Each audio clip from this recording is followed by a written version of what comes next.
जय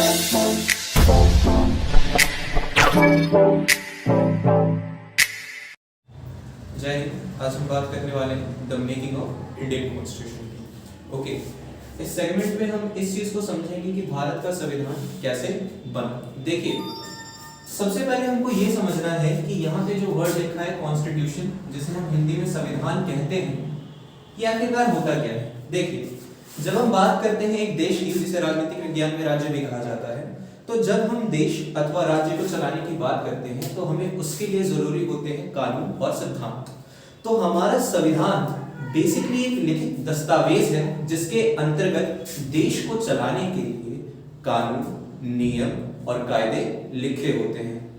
यानी अगर हम बात करें संविधान क्या है, तो संविधान एक लिखित दस्तावेज है जो अपने कानूनों के द्वारा, अपने नियमों के द्वारा, उसमें लिखित जो नियम कानून है उनके द्वारा एक देश के राजनीतिक ढांचे की व्याख्या करता है। और क्योंकि संविधान के अनुसार ही देश को चलाया जाता है, इसलिए संविधान भारत का, उस देश का सर्वोच्च कानून होता है। तो संविधान बेसिकली एक लिखित दस्तावेज है जिसके अंतर्गत जितने भी नियम, कानून, कायदे होते हैं उसके अनुसार देश की शासन व्यवस्था का संचालन किया जाता है। और यही संविधान अपने कानूनों के द्वारा देश के राजनीतिक ढांचे की व्याख्या करता है। और संविधान अपने आप में देश का एक सर्वोच्च कानून होता है। अब हम इस सेगमेंट में बात करने वाले हैं कि भारत का संविधान कहा जाता है कि जिसको 2 साल 11 महीने 18 दिन लगे बनने में, कैसे कैसे, किन किन प्रक्रियाओं के तहत गुजरकर बना। देखिए, संविधान पूरे देश की शासन व्यवस्था का संचालन करता है, तो कोई एक व्यक्ति संविधान नहीं बनाता, संविधान बनाता है लोगों का समूह। तो अगर हम बात करें कि वो लोगों का समूह जो संविधान बनाता है, उसको हम क्या कहते हैं? उसको हम कहते हैं कॉन्स्टिट्यूएंट असेंबली। हिंदी में हम उसको कहते हैं संविधान सभा। तो अगर संविधान सभा होगी तो संविधान बनाएगी, अगर हमारे देश में कॉन्स्टिट्यूएंट असेंबली ही नहीं होगी तो कॉन्स्टिट्यूशन नहीं बनेगा। तो कॉन्स्टिट्यूशन कैसे बना, इसको समझने के लिए हमें यह समझना पड़ेगा कि इंडिया में कॉन्स्टिट्यूएंट असेंबली कैसे बनी। देखिए, जब हमारा कॉन्स्टिट्यूशन बनना शुरू हुआ तो उस समय भारत आजाद नहीं हुआ था। बात है 1934 की। हमारे देश में एक बहुत बड़े लेफ्ट लीडर, हम कह सकते हैं कि CPI, communist party of India के लीडर, वामपंथी दल के एक अग्रणी नेता, जिनका नाम था एम एन रॉय, मनवेंद्र नाथ रॉय। इन्होंने सबसे पहले डिमांड की थी कि इंडिया की एक कॉन्स्टिट्यूएंट असेंबली होनी चाहिए जो इंडिया का कॉन्स्टिट्यूशन बनाएगी।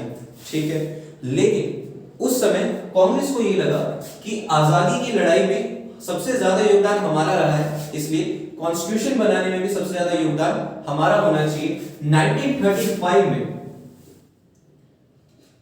जो भारत की इंडियन नेशनल कांग्रेस थी, उसने भी इसी डिमांड को रेज करना शुरू कर दिया, इसी डिमांड को रेज करना शुरू कर दिया। तो भारत का एक संविधान होगा, ये डिमांड कांग्रेस के द्वारा जब उठाई गई तो संपूर्ण भारत में इस मांग के पक्ष में आवाजें उठने लगी। ओके, ठीक है। अब इस बात की पूरी संभावना थी कि अंग्रेजी सरकार जरूर ये कहेगी, ठीक है, हम आपके लिए क्या करेंगे कि एक संविधान बना देंगे, हम आपके लिए कॉन्स्टिट्यूशन बना देंगे, उसके अकॉर्डिंग भारत में शासन की व्यवस्था का संचालन कीजिए आप लोग। नहीं, अगर अंग्रेज इंडिया के लिए कॉन्स्टिट्यूशन बनाएंगे तो वो उसमें अपने इंटरेस्ट को सर्व करेंगे, अपने हितों की पूर्ति करेंगे। इसी बात को जानते और समझते हुए 1938 में जवाहरलाल नेहरू ने इस बात को डिक्लेयर कर दिया, इस बात की घोषणा कर दी कि हमारा जो इंडिया का कॉन्स्टिट्यूशन बनाने वाली कॉन्स्टिट्यूएंट असेंबली होगी, मैं इसको CA शॉर्ट फॉर्म में लिख दे रहा हूं, इंडिया की जो कॉन्स्टिट्यूएंट असेंबली होगी वो एक इंडिपेंडेंट कॉन्स्टिट्यूएंट असेंबली होगी, मतलब एक स्वतंत्र संविधान सभा होगी जिसमें कोई भी फॉरेन इंटरफेयर नहीं होगा, जिसमें किसी भी प्रकार का बाहरी हस्तक्षेप नहीं होगा। तो इसी के साथ जैसा कि आपको पता है कि 1939 से लेके 1945 तक सेकेंड वर्ल्ड वॉर शुरू होता है। युद्ध में अंग्रेजों को भारतीयों की सैनिक सहायता की आवश्यकता पड़ी, तो अंग्रेजों की तरफ से इस बात के पक्ष में कि हाँ आपको संविधान चाहिए, ठीक है हम आपको संविधान देंगे, इस बात को मान लिया गया। ओके, तो 1940 में ब्रिटिश गवर्नमेंट की तरफ से ये जो पूरी डिमांड उठाई जा रही थी इस बात को एक्सेप्ट कर लिया, और 1942 में आए लॉर्ड क्रिप्स, और लॉर्ड क्रिप्स जब इंडिया में प्रपोजल ले गया है कॉन्स्टिट्यूशन का, तो उसी को हम कहते हैं क्रिप्स मिशन। क्रिप्स योजना भी कह दिया जाता है। अब लॉर्ड क्रिप्स जो डिमांड लेकर आए, पहली चीज कि वो डिमांड मुस्लिम लीग को पसंद नहीं है, और दूसरी बात लॉर्ड क्रिप्स का ये कहना था कि जो इंडिया का कॉन्स्टिट्यूशन बनेगा वो बनेगा वर्ल्ड वॉर खत्म होने के बाद। जैसा कि वर्ल्ड वॉर 1 में भी अंग्रेजों ने हमें प्रॉमिस किया था कि वर्ल्ड वॉर 1 में अगर आप हमारा साथ देंगे तो हम भारत की आजादी की ओर बढ़ेंगे, लेकिन ऐसा कुछ नहीं हुआ। इसी बात को सोचते समझते हुए गांधी जी ने क्रिप्स मिशन के थ्रू जो प्रपोजल आया था उसको एक नाम दिया पोस्ट डेटेड चेक। देखिए पोस्ट डेटेड चेक क्या होता है, एक ऐसा चेक जो कभी बैंक से पास ही नहीं होता। क्रिप्स बाबू लेकर आए हैं भारत के आजादी और संविधान से संबंधित प्रस्ताव, लेकिन ये अंग्रेजों का एक छलावा ही था, जैसा कि उन्होंने फर्स्ट वर्ल्ड वॉर में भी दिया था। और मुस्लिम लीग को वैसे भी क्रिप्स मिशन की डिमांड्स जो प्रस्ताव ये लेकर आए थे वो पसंद नहीं आए, तो क्रिप्स मिशन इवेंचुअली फेल हो गया। अब देखिए 1945 में जब सेकेंड वर्ल्ड वॉर खत्म हुआ, सेकेंड वर्ल्ड वॉर का विजेता रहा ब्रिटेन, और भी बहुत सारे देश थे, ठीक है सेकेंड वर्ल्ड वॉर जीत गया ब्रिटेन, लेकिन ब्रिटेन की जो इकोनॉमिक कंडीशन थी उसमें इतना ज्यादा डाउनफॉल आया कि ब्रिटेन जिसने आधी दुनिया को गुलाम बना रखा था, अब उस पूरे देशों को गुलाम बनाने की स्थिति में, मतलब जो दास बना रखा है उसने, उसी चीज को कंटिन्यू करने की हालत में इकोनॉमिकली सक्षम नहीं है। इसलिए धीरे धीरे क्या करता है ब्रिटेन, बहुत सारे देशों में जो आजादी के लिए संघर्ष चल रहे थे उसी के तहत देशों को आजाद करना शुरू करता है। इसी क्रम में 45 तक ये फिक्स हो जाता है, कह सकते हैं कि पता चल गया था कि भारत आजाद होने वाला है, अब वो घड़ी दूर नहीं।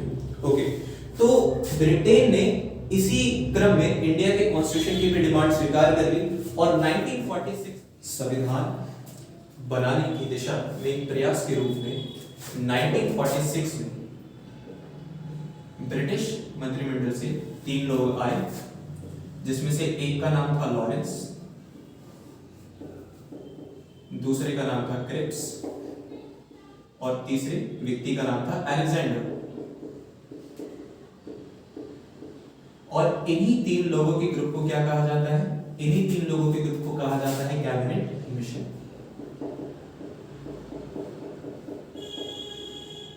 तो 1946 में कैबिनेट मिशन आया, इसका तात्पर्य ये है कि 1946 में 3 लोग आए ब्रिटिश मंत्रिमंडल की तरफ से, जो भारत में संविधान बनाने की रूपरेखा के संदर्भ में प्रयास करेंगे। तो इन 3 लोगों के ग्रुप को ही कहा जाता है कैबिनेट मिशन, जो 1946 में इंडिया आया। कैबिनेट मिशन की जो प्रस्ताव थे, जो सुझाव थे, वो मुस्लिम लीग को भी पसंद आए, तो इन्हीं के द्वारा सुझाई गई अनुशंसा, इन्हीं के थ्रू दी गई रिकमेंडेशन के अकॉर्डिंग इंडिया का कॉन्स्टिट्यूशन बना। तो कैबिनेट मिशन ने जो भी रिकमेंडेशन दिए,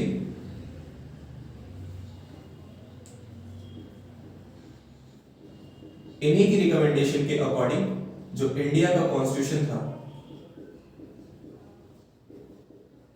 उस कॉन्स्टिट्यूशन को प्रिपेयर किया गया,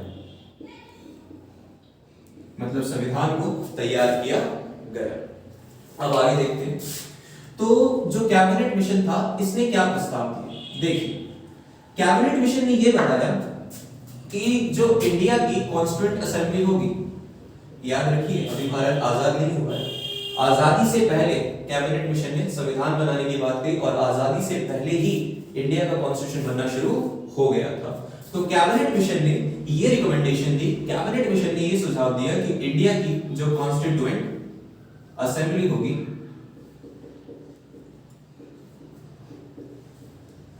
यानी भारत की जो संविधान सभा होगी, उसमें टोटल कितने मेंबर होंगे, उसमें टोटल मेंबर होंगे 389। उसमें कुल कितने सदस्य होंगे, उसमें कुल सदस्य होंगे 389।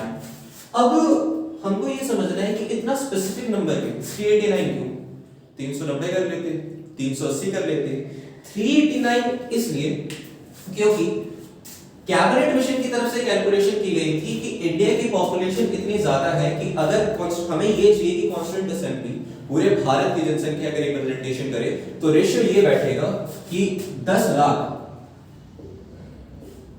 जिसे आप 1 मिलियन भी कहते हैं, 1 मिलियन यानी 10 लाख लोगों को रिप्रेजेंट करने के लिए एक मेंबर होगा। तो उस समय भारत की जनसंख्या थी 38.9 मिलियन, इसलिए हमारी कांस्टिट्यूएंट असेंबली में टोटल कितने मेंबर होंगे 389। तो ये लॉजिक है कि इंडिया की कांस्टिट्यूएंट असेंबली में इतने स्पेसिफिक 389 मेंबर्स क्यों थे। ठीक है, अब आगे समझते हैं। ये जो 389 मेंबर्स हैं इनको हम दो पार्ट्स में बांट सकते हैं।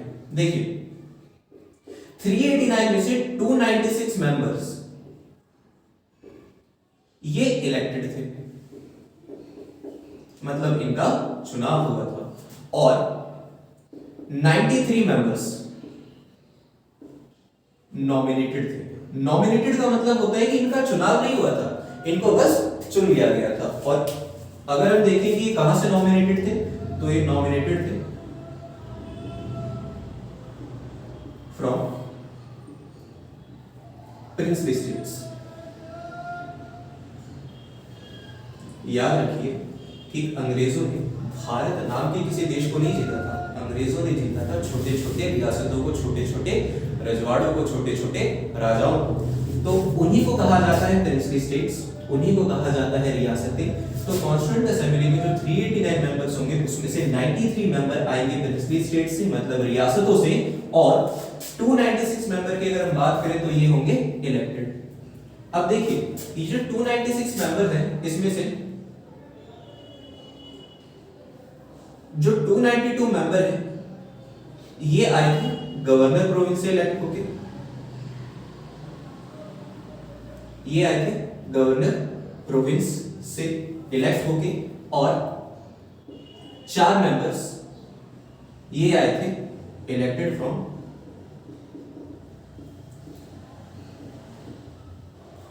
Chief commissioner province, chief commissioner province. देखिए इसका क्या मतलब है, प्रोविंस का मतलब प्रांत है, जिन्हें हम राज्य कहते हैं। 1947 से पहले उन्हीं को प्रांत कहा जाता था। प्रांत दो प्रकार के थे। देखिए जो बड़े बड़े प्रांत होते थे उसका नियंत्रण गवर्नर के हाथ में होता था, और जो छोटे प्रांत होते थे उसका नियंत्रण होता था चीफ कमिश्नर के हाथ में। तो अगर मैं कह रहा हूं कि 292 मेंबर गवर्नर प्रोविंस से चुन के आए, तो इसका मतलब ये है कि ये बड़े प्रांतों से चुनकर आए, और 4 member elected from chief commissioner province. तो इसका मतलब है कि जो 4 मेंबर थे वो छोटे प्रांतों से चुन के आए। उस समय 4 ही थे, दिल्ली, अजमेर, बलूचिस्तान और कुरू। ओके, और 11 गवर्नर प्रोविंस।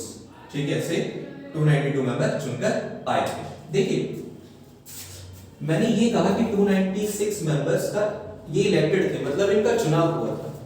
तो चुनाव हुआ था तो वोट भी डाला गया होगा, और चुनाव हुआ था तो पॉलिटिकल पार्टीज भी खड़ी हुई होंगी।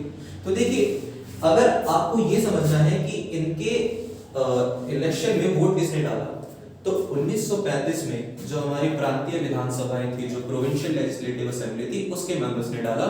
यानी आप कह सकते हैं कि उस समय के जो एमएलएज रहे होंगे उन्होंने वोट डाला होगा। ठीक है, तो अगर हम 296 की बात करें, क्योंकि इलेक्शन हुआ है तो पॉलिटिकल पार्टीज तो आई होंगी, तो इन 296 में से 208 मेंबर्स तो कांग्रेस के थे, मतलब 208 सीटें कांग्रेस जीती। ओके, 73 मेंबर्स उस समय पाकिस्तान की मांग को उठाने वाली एक पार्टी थी जिसको हम कहते हैं मुस्लिम लीग। तो 73 मेंबर्स कहां से थे, मुस्लिम लीग से थे, और 15 मेंबर्स प्रोमिनेंट नेता थे, जो ना तो इसका पार्ट बने ना तो इसका पार्ट बने, लेकिन जनता में प्रभाव इतना कि वो इलेक्शन को जीत गए। तो ये 15 कौन थे, इंडिपेंडेंट मेंबर।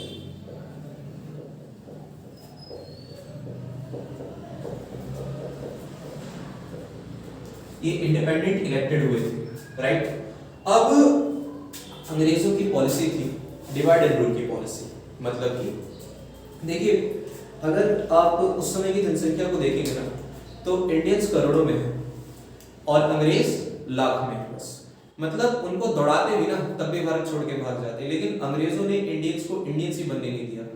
उनकी पॉलिसी थी डिवाइड एंड रूल की, हिंदुओं को लड़ाओ मुस्लिम से, मुस्लिम को लड़ाओ हिंदुओं से, सिखों को लड़ाओ जाटों से, जाटों को लड़ाओ, मतलब आपस में लड़ते रहेंगे तो उंगली कभी मुट्ठी नहीं बन पाएगी और उनके खिलाफ चल नहीं पाएगी, डिवाइड एंड रूल। ओके, तो इसलिए उनकी यही सोच थी और इसी सोच के अकॉर्डिंग उन्होंने क्या किया कि जो कॉन्स्टिट्यूएंट असेंबली के मेंबर्स थे, मैं यहाँ पे लिख देता हूँ, कॉन्स्टिट्यूएंट असेंबली के जो मेंबर्स थे इनको भी 3 पार्ट्स में बांटा, राइट। पहला 3 समुदायों में बांटा, मुस्लिम, दूसरा सिख और तीसरा मुस्लिम और सिख को छोड़ के जितने भी बचे उनके लिए एक कैटेगरी बना दी जनरल की, राइट।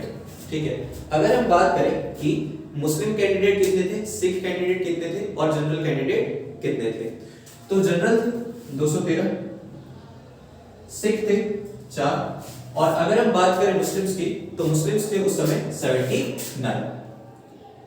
ये हम बात करें 296 मेंबर्स की, इनको भी 3 ग्रुप्स में बांटा गया था, ठीक है। तो ऐसे हम क्या देखते हैं कि इंडिया की कॉन्स्टिट्यूएंट असेंबली बनी, राइट। तो इस प्रकार भारत की जो संविधान सभा थी, इंडिया की जो कॉन्स्टिट्यूएंट असेंबली थी वो बनकर तैयार हुई। अब जब कॉन्स्टिट्यूएंट असेंबली बनकर तैयार हुई तो कॉन्स्टिट्यूशन बनाने के लिए पहले दिन सीए यानी कॉन्स्टिट्यूएंट असेंबली, इनकी फर्स्ट मीटिंग कब हुई?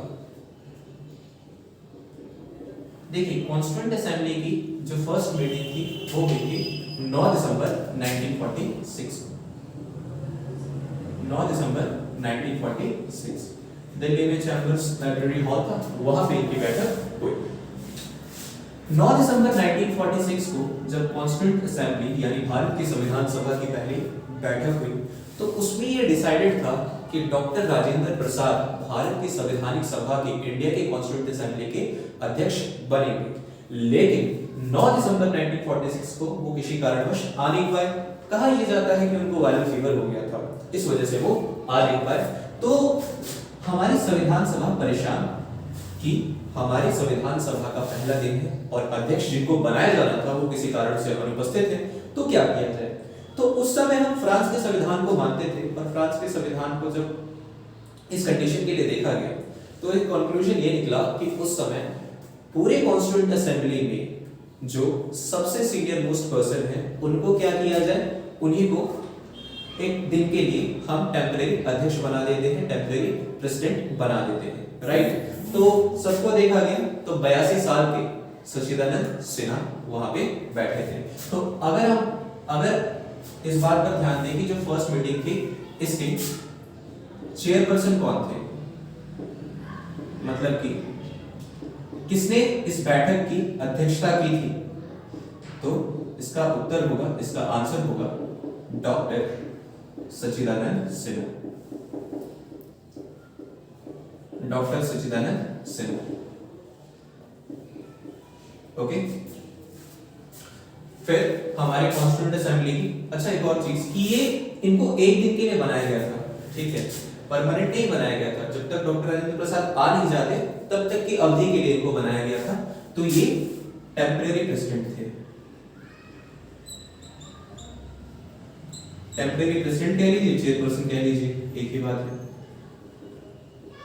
मतलब कि अस्थायी अध्यक्ष, राइट। ठीक, हमारी कॉन्स्टिट्यूएंट असेंबली की दूसरी बैठक, हमारी कॉन्स्टिट्यूएंट असेंबली की सेकंड मीटिंग होती है 11 दिसंबर 1946। इस दिन डॉक्टर राजेंद्र प्रसाद उपस्थित हो गए, तो डॉक्टर राजेंद्र प्रसाद को क्या कर दिया गया, डॉक्टर राजेंद्र प्रसाद को क्या बना दिया गया, परमानेंट प्रेसिडेंट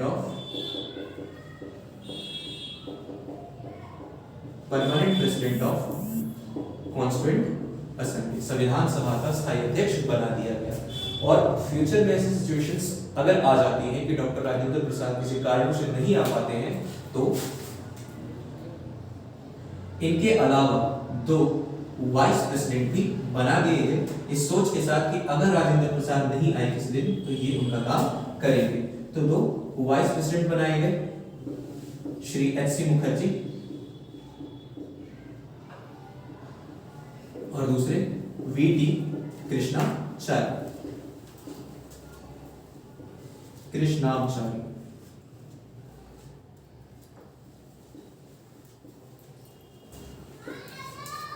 और संविधान सभा की दूसरी बैठक के बाद हमारी कॉन्स्टिट्यूएंट असेंबली की जो 3rd मीटिंग थी,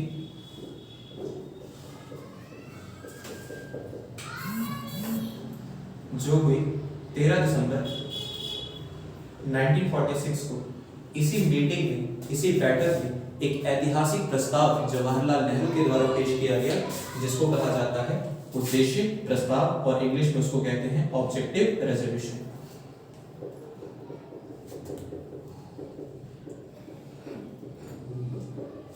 उद्देश्य प्रस्ताव, जिसको 22 जनवरी 1947 में पास कर दिया गया। देखिए, भारत की संविधान का जो पहला पन्ना है ना, उसको हम प्रस्तावना कहते हैं।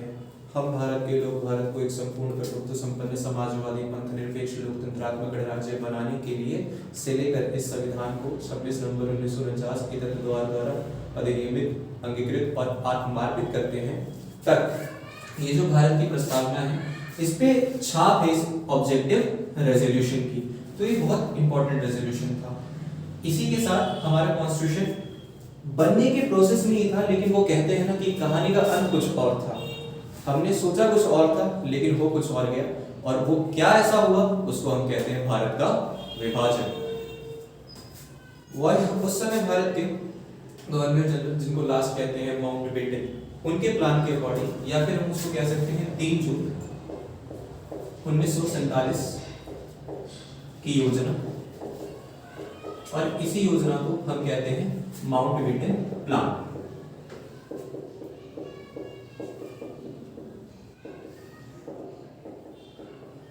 इसी माउंटबेटन प्लान के अकॉर्डिंग इंडिया का पार्टीशन किया गया। इंडिया का पार्टीशन 15 अगस्त 1947 के दिन हुआ।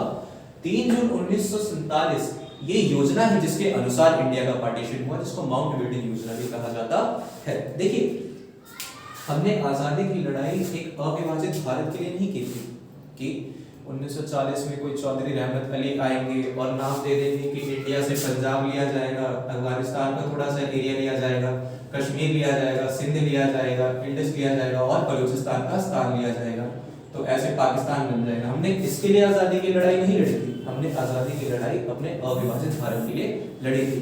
लेकिन कुछ कारणवश मुस्लिम लीग की डिमांड के कारण और भारत में हुए राजनीतिक परिवर्तनों के कारण 3 जून 1947 की योजना के अनुरूप भारत का विभाजन कर दिया जाता है। तो देखिए, संविधान सभा के जो 3 जून 1947 की योजना यानी माउंटबेटन प्लान के अकॉर्डिंग 14-15 अगस्त की रात्रि को भारत का विभाजन हो जाता है। तो हमारी जो कॉन्स्टिट्यूएंट असेंबली थी उसमें टोटल मेंबर थे 389, जिसमें से 90 मेंबर्स जिस एरिया में पाकिस्तान बना, पंजाब का हिस्सा, बलूचिस्तान का हिस्सा और बंगाल का हिस्सा, उस एरिया से चुनकर आए संविधान सभा के सदस्य पाकिस्तान चले जाते हैं। तो मतलब 90 मेंबर्स रिड्यूस हो जाते हैं और हमारी कॉन्स्टिट्यूएंट असेंबली में टोटल मेंबर्स बचते हैं 299। तो इन्हीं 299 मेंबर्स ने आजादी के बाद मिलकर भारत का संविधान बनाने की कोशिश की। देखिए, जब हम कोई अच्छी चीज बनाते हैं तो सबसे पहले हम उसका एक रफ वर्क तैयार करते हैं, जिसको इंग्लिश में कहा जाता है ड्राफ्ट। तो हमारे कॉन्स्टिट्यूशन, असली कॉन्स्टिट्यूशन को बनाने से पहले कॉन्स्टिट्यूशन के बहुत सारे ड्राफ्ट्स प्रिपेयर करने थे, और इसी के लिए हमारे संविधान सभा के अंतर्गत एक ड्राफ्टिंग कमेटी बनाई गई, जिसको हिंदी में मसौदा समिति या ड्राफ्टिंग समिति भी कहा जाता है। और इस ड्राफ्टिंग कमेटी में टोटल 7 मेंबर्स, टोटल इसके 7 सदस्य थे। और इस ड्राफ्टिंग कमेटी के अध्यक्ष कौन थे, चेयरपर्सन कौन थे या फिर प्रेसिडेंट कौन थे, तो इसके अध्यक्ष थे भारत के होने वाले पहले कानून मंत्री जिनका नाम है डॉक्टर B.R. अम्बेडकर। ये भारत के पहले कानून मंत्री हुए। इन्हीं की अध्यक्षता में ड्राफ्टिंग कमेटी बनी और ड्राफ्टिंग कमेटी ने जो संविधान के ड्राफ्ट तैयार किए उसी के अकॉर्डिंग भारत का संविधान बना, जिसे बहुत सुंदर अक्षरों में प्रेम बिहारी नारायण रायजादा जो संविधान सभा के अंतर्गत संविधान के सुलेखक थे उन्होंने लिखा। जो आप कॉन्स्टिट्यूशन देखते हो ना और सुनते हो कि भारत का कॉन्स्टिट्यूशन B.R. अम्बेडकर ने लिखा, ये टेक्निकली गलत है। जो कॉन्स्टिट्यूशन आप देखते हो, नेट पे फोटोज देखते हो, वो प्रेम बिहारी नारायण रायजादा जिनकी अच्छी हैंड राइटिंग होती है उनको सुलेखक कहा जाता है, तो भारतीय संविधान के सुलेखक। तो ड्राफ्टिंग कमेटी के ड्राफ्ट के अनुरूप भारत की संविधान सभा द्वारा संविधान को ड्राफ्ट किया गया और संविधान सभा की अंतिम बैठक होती है 24 नवंबर 1949, last meeting of constituent assembly. फिर 24 नवंबर 1949 को जब संविधान सभा की अंतिम बैठक हुई तो संविधान को लागू करने की बात आई कि संविधान को किस दिन लागू किया जाए। कुछ लोगों का मत, कुछ लोगों का ओपिनियन ये था कि इस संविधान को 24 नवंबर को ही लागू कर देते हैं। कुछ लोगों का मत था कि इस संविधान को 26 नवंबर को लागू करना चाहिए। कुछ लोगों का मत था 26 जनवरी 1950 को लागू करना चाहिए। देखिए इसके पीछे तर्क थे लोगों के कि भारत में सबसे पहले आजादी की उद्घोषणा 26 जनवरी 1930 को की गई, तो इस दिन का महत्व भारत की जनता को याद रहे, इसलिए इसको 26 जनवरी 1950 को लागू किया जाना चाहिए। लेकिन संविधान के कुछ ऐसे प्रावधान थे जिनको तुरंत लागू करना उस समय की राजनीतिक परिस्थितियों की आवश्यकता थी। तो ये डिसाइड हुआ कि हम संविधान के कुछ प्रावधान 26 नवंबर 1949 को लागू करेंगे, 26 नवंबर 1949 को लागू करेंगे और 26 नवंबर 1949 जब कहा जाता है कि भारत का संविधान पूरा बनकर तैयार हुआ, इस दिन भारतीय संविधान के कुछ प्रावधानों को लागू कर दिया गया और इस दिन जिस दिन भारतीय संविधान को लागू करने की शुरुआत हुई, इसी दिन को हम संविधान दिवस के रूप में मनाते हैं, यानी इस दिन को हम कॉन्स्टिट्यूशन डे के रूप में मनाते हैं।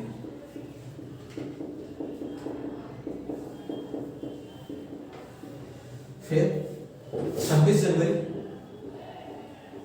1950 जो भारत का संविधान था, जो कॉन्स्टिट्यूएंट असेंबली ने कॉन्स्टिट्यूशन बनाया था, इस संविधान को क्या कर दिया गया, लागू कर दिया गया, यानी कि इम्प्लीमेंट कर दिया गया। और इसी के साथ ये जो भारतीय संविधान का बनने का अध्याय जो हम पढ़ रहे थे वो कंप्लीट होता है। लेकिन कुछ इंफॉर्मेशन थी कि जो आपको पता होनी चाहिए कि भारत का संविधान बनने में कुल कितना समय लगा। तो अगर हम इसकी बात करें कि भारत का संविधान बनने में कुल कितना समय लगा, 2 साल 11 महीने और 18 दिन, लगभग 3 साल आप कह सकते हैं। 2 साल 11 महीने 18 दिन में भारत का संविधान तैयार हुआ, बना। और जब भारत का संविधान बना, अगर हम बात करें कॉन्स्टिट्यूशन की, जो 26 जनवरी 1950 को लागू हुआ, 26 नवंबर 1949 को बन के पूरा हुआ, उस संविधान में मूलतः 395 अनुच्छेद आर्टिकल थे, उसके 22 भाग थे, 22 पार्ट थे और उसके अंतर्गत 8 अनुसूचियां थी, 8 शेड्यूल थे, जो आज बढ़ के 470 प्लस हमारे आर्टिकल्स हैं, 25 भाग हो गए हैं और 12 अनुसूचियां हो गई हैं। तो इसी के साथ भारतीय संविधान कैसे बना हमने समझा और इससे रिलेटेड आगे चीजों को हम अपने अगले आने वाले वीडियो में डील करेंगे। Thank you very much.